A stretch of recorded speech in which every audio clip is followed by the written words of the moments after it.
وجود إذا بقى مخالفته للحوادث قيامه بنفسه وحدانية قدرة إرادة علما حيا سمع بصر كلام قادرا ومريدا علما حيا سميعا بشيرا متكلما.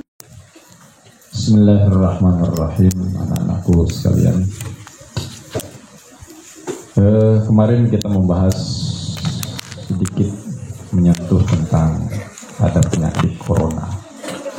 Hari ini kita ingin membahas satu lagi, yaitu penyakit yang mungkin sudah biasa, tetapi memiliki dampak yang sesungguhnya hari ini jauh lebih dahsyat ketimbang corona.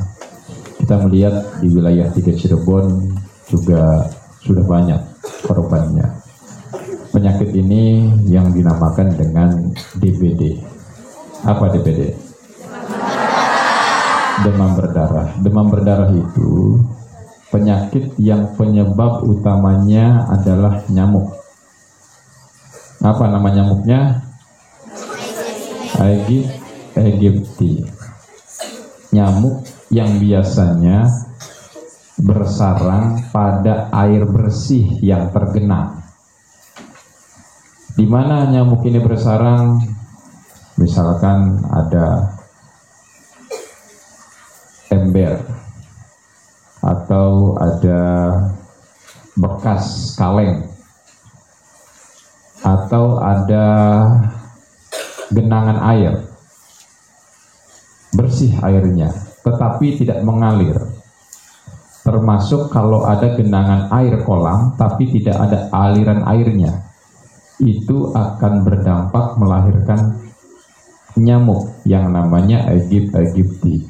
Nah, nyamuk ini kalau nyentuh kalian, maka yang akan terkena dampaknya itu adalah darah.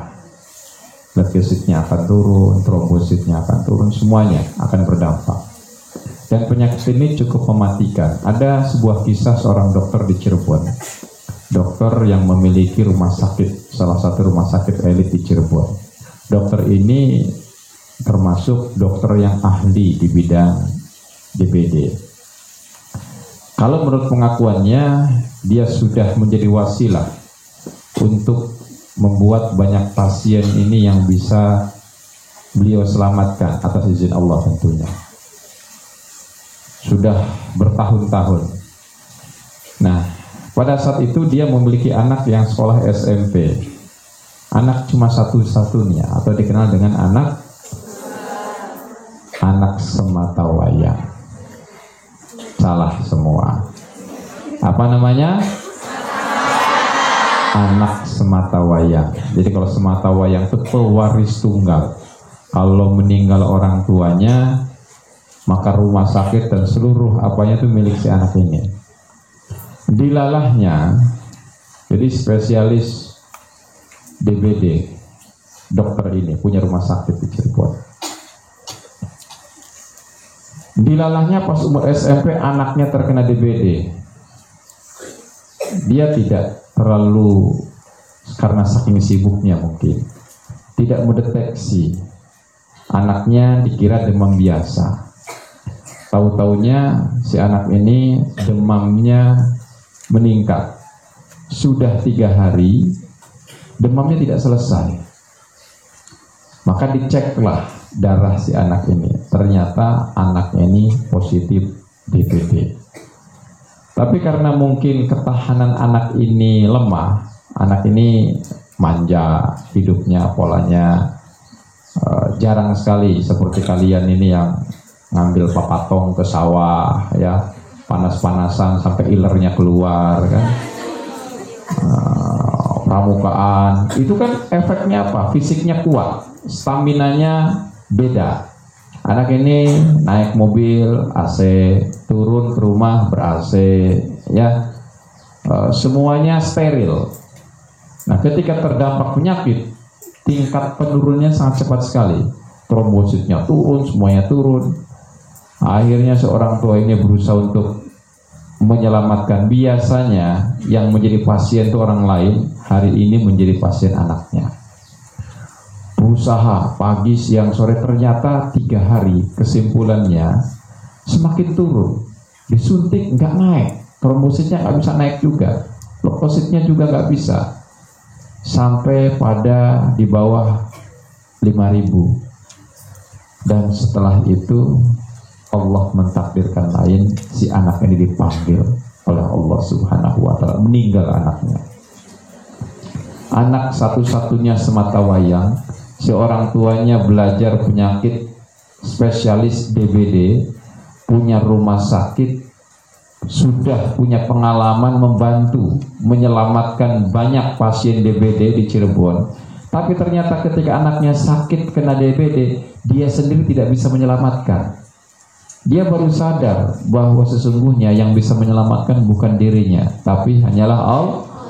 Selama ini ada yang bisa diselamatkan atas izin Allah. Ternyata dengan seluruh kemampuan, energi, bahkan fasilitas yang dia miliki, seluruh turun dokter itu beresin, tapi tidak sanggup untuk membuat anak ini selamat. Ini yang dikenal dengan penyakit DBD. Uang, kekuatan, ilmu, semuanya nggak bisa tuh nyelamatin si anak dokter tadi. Maka tidak berlebihan kalau penyakit DBD ini termasuk penyakit yang cukup mematikan, masuk kategori yang penyakit membahayakan. Karena apa?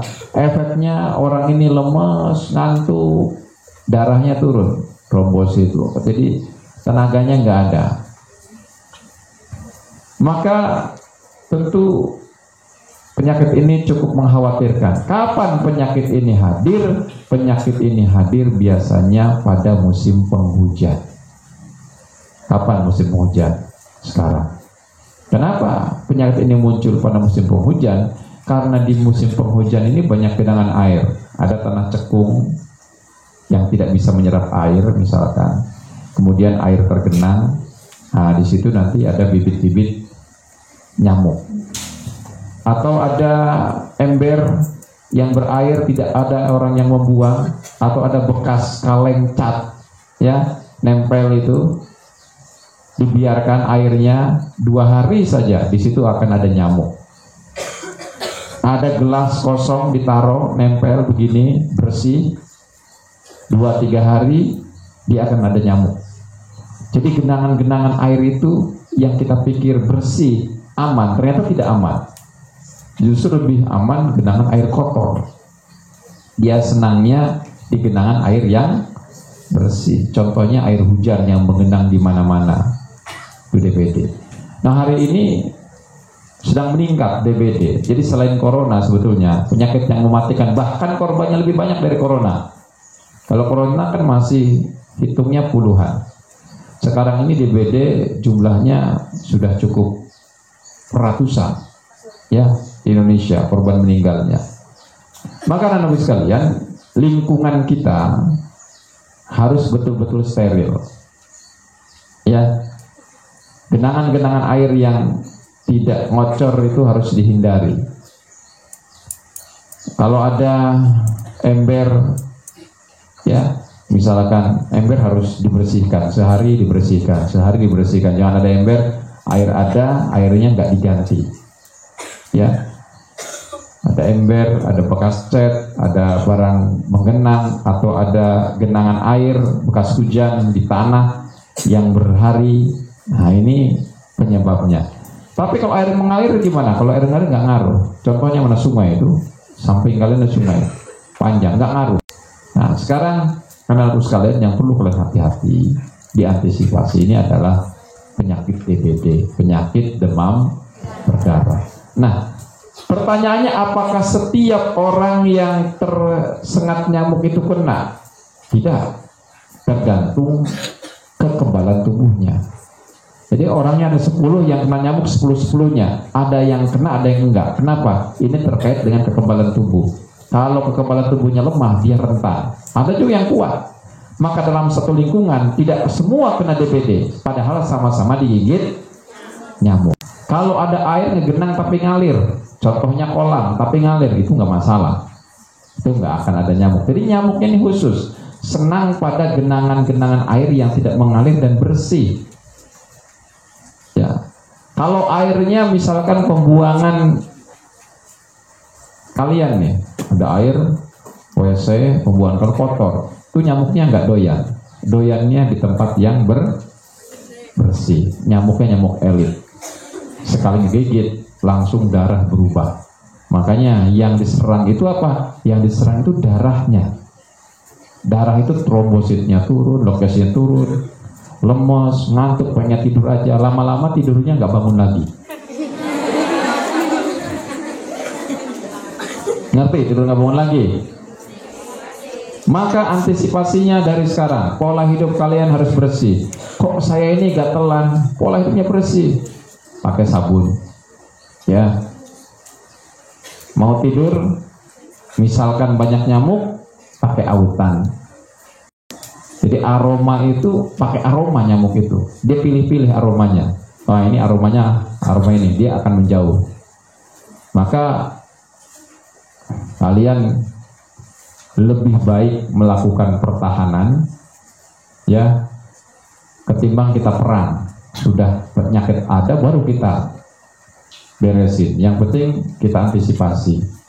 Maka saya minta kepada semuanya, di kamar kalian di checking, di depan kamar kalian, di lingkungan kalian tidak boleh ada genangan air dalam bentuk apapun, baik kecil, besar, ya, nggak boleh ada genangan air. Semuanya harus bersih, ya. Kenapa? Kita menghindari salah satu penyakit yang namanya DBD, demam berdarah. Kita bisa bayangkan, dokter tadi punya anak cuma satu sematawayang SMP, sudah besar, kemudian meninggal. Betapa menderitanya. Itu dokter. Dokternya spesialis DBD, punya rumah sakit, tapi nggak bisa nolong anak. Kalau sakit itu Allah yang ngasih. Nah kita, bapak bukan dokter, rumah sakit boro-boro punya, betul nggak? Duit juga pas-pasan, mau masuk pakai BPJS, suruh nunggu dulu. Maka jangan gagah-gagahan kita melawan penyakit. Sekarang ya kalian harus mulai membersihkan lingkungan kalian. Semua lingkungan kita harus rapi, tidak ada boleh genangan air dan juga tidak boleh ada sampah yang berserakan. Wallahul muwaffiq ila aqwamit thoriq. Wassalamualaikum warahmatullahi wabarakatuh.